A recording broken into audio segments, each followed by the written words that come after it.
This makes sense.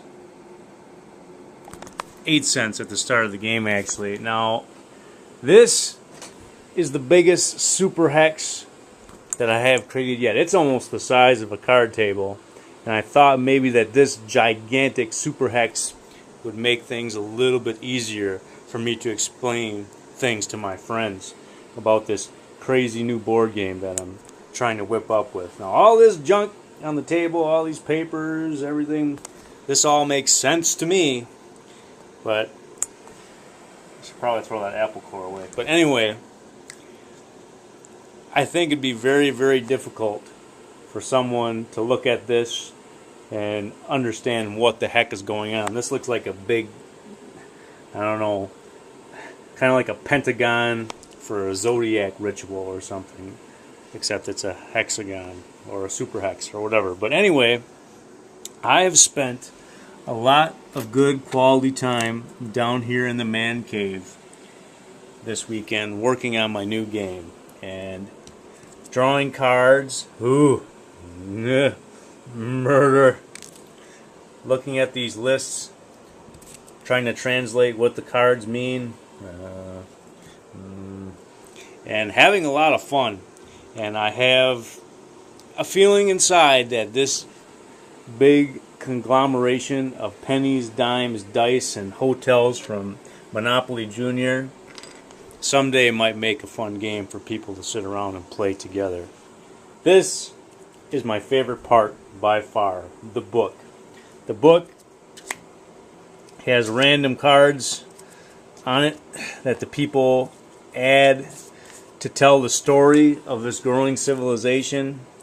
And it's just a lot of fun to have storms blowing your buddies' houses down. It's really fun having fires burn their farms and villages to the ground, and it's just a lot of fun. Now, I had a good talk with my friend Kevin, and the bummer part of the game is picking food, digging rocks out of the hills, cutting down trees to make all the buildings.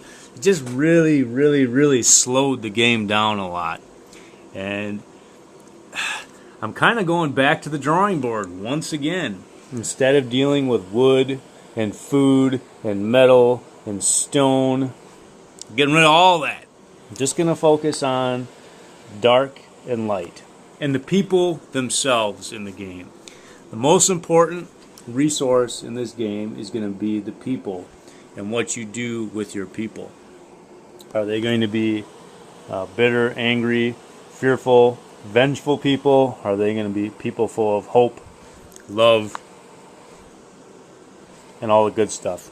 Well, maybe a little bit of both as the game progresses. It's just hard to put a smile on your face after your buddy burns your barn to the ground. That might put anybody in a little bit of a dark mood. So, all right, I think the first step is probably throw away that apple core, and then all this stuff, I'm going to redo it again and again and again and again until it's just right. And then hopefully someday other people will sit around this table or a table like this and understand what's going on in here. The biggest challenge, and it's been kind of given to me now by my friend Kevin, is to try to write a rule book for this. That is by far going to be the biggest challenge. Taking everything that's rattling around up here and putting it in a cohesive, coherent set of rules that anybody that doesn't really play games very much will be able to understand. Now that's a legendary challenge.